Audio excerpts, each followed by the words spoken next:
Good afternoon po. At nagpapadala tayo ng electric fan kay Mariel, ano? Matawid na kayo, mga karipunat.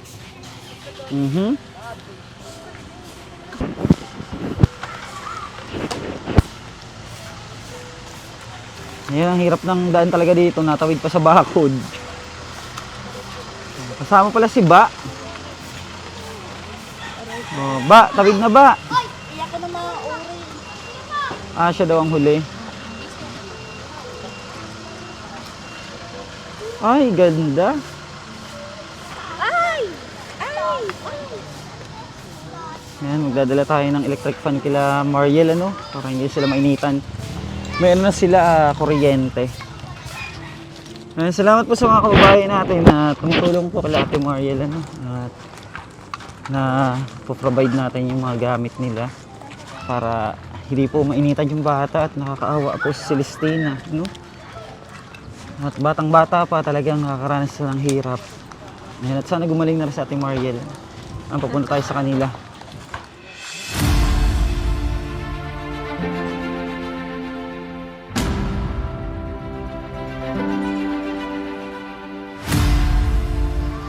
Ayan, may dala tayo electric fan. Oh, ano nangyari sa'yo na naman? Ang dungis mo. Kain ka? Ano na? Okay na yung kuryente niyo, kuya? Ako na. Nakaano na? Ngayon, testingin natin yung ano nyo. Tara, dito tayo. Si Ate Cheryl, andyan? Andyan si Ate Cheryl. Ayan, kausapin natin sila, no? At mukhang okay na yung kanilang kuryente. Kung may hangin doon, ha? Gamit yung clip fan. Inakit tayo, mga kababayan. Gamit yung clip fan, kuya? Ay! Inakit tayo dito.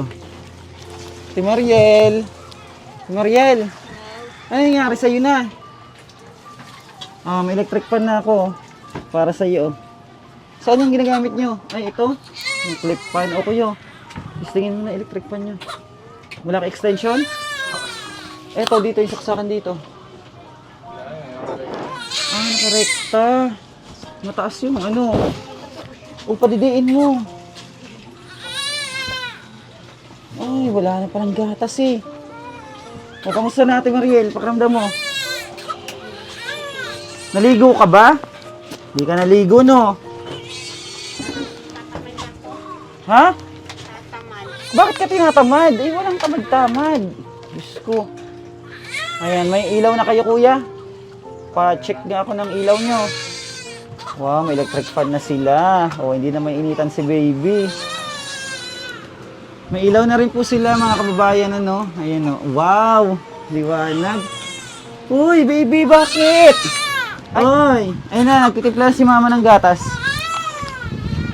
Ay, naiyak na. Ayan po, ano, at asawa ng Diyos, eto na. Meron na silang kuryente. At hindi na may initan yung mga bata. At makakatulog na ng maayos. O, di ba? Ang lakas ng hangin. Ayun, salamat sa inyo, mga kababayan, ha. At kung di dahil sa inyo, wala tong mga gantong pagtulong natin, ano, na natutulungan natin yung mga kababayan natin dahil po sa inyo. Kaya sana po huwag po kayo magsawa na sumuporta sa aming advokasya, no? Oy, naiyak si Celestina. Oh, di ba? Gutom na. Ito si Kuya. Kuya, pasalamat ka sa mga kababayan natin. Ayan, oh. Ayan, sa mga kababayan natin. Maraming salamat po sa mga kababayan po na tumutulong po rito sa amin. At napakalaking tulong, ano, para sa pamilya nila Ate Mariel. Ay, may electric fan na kayo. Hindi na kayo may initan, ha? Hindi ka na mapagod kakapaypay. Ayan, Ate Mariel. Ano, kamusta? Okay lang. O, maligo ka. Huwag tatamad-tamad, ha? O, ano, masarap na ba ang pakiramdam na may hangin na? O, may ilaw na. Hindi na mangangapa sa dilim. Hindi na. Kaya ang sarili mo nang intindihin mo naman, ha? Maligo ka. O, nag-ano ka pa ng ano? Dual ka pa ng ano? Isa. Ay, isa. Mayroon pa uli. Ang dami naman. May follow-up check-up on Friday, ha? Tapos sasabihin mo kay doktor kung ano yung mga nangyari. Simula na napurga ka, ha? Okay na dito sa kanila at maaliwalas na ano. Hindi gaya ng unang punta natin. Talagang napaka-init. Napaka-dumi. At ngayon po, eto na. Kaya maraming salamat mga kababayan. Salamatan mo sila. Salamat po. Brian. Ngayon, sarili mo naman ang atapagin mo ha. Mag-ayos-ayos ka, magligo ka. At yung mga anak mo, para hindi sila makabayaan ha. Tingnan mo isa mo anak doon oh. Magpalakas ka. May ininom pa kong gamot. Meron pa. Meron pa. Oo, very good. At alalayan mo lang sa kuya ha, sa pag-iinom ng gamot niya. Huwag palipas ng gutom. Para tuloy-tuloy ang paggaling ha. At mamaya-maya po kausapin din siya ni Batcha. At gusto rin magpaabot ng tulong si Batcha sa kanila. Ayun, at doon naman tayo kay Ate Cheryl. O, dito muna kami kay Ate Cheryl ha. Oo, bibigay namin yung isang electric fan. O, dahil dalawa po yung electric fan natin, paabot naman natin kay Ate Cheryl yung isa. O, dyan na muna kayo ha. At ayan mga kababayan, kay Ate Cheryl naman tayo. At ito yung napakabuti naman itong tao. Kaya deserve nyo na matulungan din, mabigyan ng tulong. Yan, hello Ate Cheryl. O, baka mahulog ka Kuya Uwa ha. O, may dala kami para sa iyo, electric fan. Sa Ate Cheryl ay mabuting tao. Kaya deserve niya rin matulungan, At ayan ang electric fan nila. Siya po ay dinamay na natin sa pagpapakabit ng kuryente kay Ate Mariel para hindi rin naman mainitan yung mga anak niya kasi kawawa, ang liliit pa. Ngayon, ginagawa natin ito mga kababayan dahil sa tulong nyo.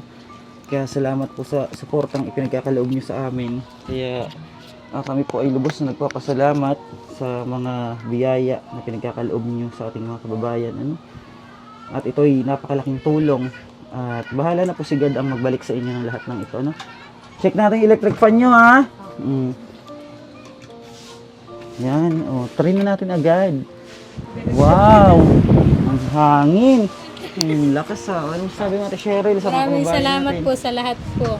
Maraming salamat sa lahat ng tumutulong po kala Mariel at pati po sa akin po. Salamat po. Nadamay kasi siya dahil mabuting tao si Ate Cheryl. Ano baby, kamusta ikaw? Asan ang papa? Ha? Extra po. Kit Para mo. pasok. Pumasok. Kamusta ang buhay nyo? Okay. Okay naman. Oo, sa awa ng Diyos, nakaka-survive sa araw-araw.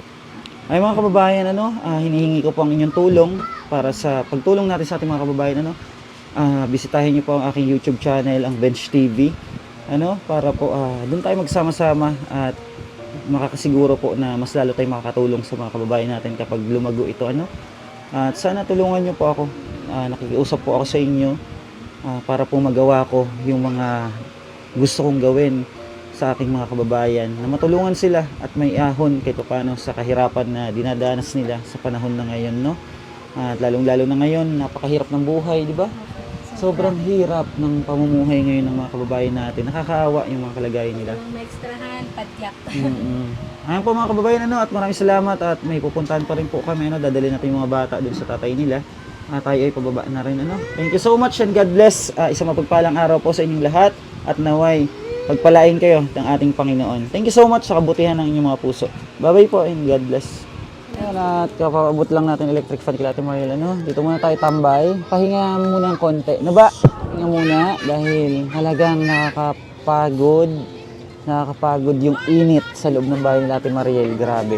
Kaya napakalaking tulong po ng electric fan na ipinagkaloob nyo sa kanila mga kababayan. Salamat po sa suporta at pagmamahal sa ating mga kababayan. Ayan, lubos-lubos pong pasalamat namin para po sa mga tulong na pinagkakaloob nyo sa mga kababayan natin. At kung di dahil sa inyo, wala po yung mga advokasya na ganito na ginagawa natin. Dahil kayo po ang bida dito, hindi po kami. Ayan, gaya nyo nila Tres TV, marami na rin silang natutulungan sa tulong ng mga kababayan natin na nagtitiwala at nagmamahal ayan sa programa natin. Kaya thank you so much. Ayan po at sa aking mga kagrupo, ayan, at sana makatulong din sila sa ating mga kababayan talaga, sa mga kababayan natin na mahihirap. Andyan sila Team Lisa, sila Kuya Uwa, si Batcha TV, si Jam TV, at Kuya Foy, ayan, Tres TV, Homeless Heroes. At sino pa ba? Nakalimutan pa ako, ha? Kuis TV, Homeless Guardians, and Dainla TV. Ayun, support niyo po silang lahat ano dahil kailangan po na dumami yung mga charity vlogger para mas marami tayong matulungan. Ano? And of course, huwag niyo kakalimutan sila Ate Marilyn, ayan, si Ate Alu. Yan, suportahan niyo po sila at nasa ibang bansa sila, talagang napakahirap ng buhay. Lalo na pag malayo sa pamilya, ano? Pero ginagawa nilang makatulong sa ating mga kababayan sa abot ng mga kaya nila.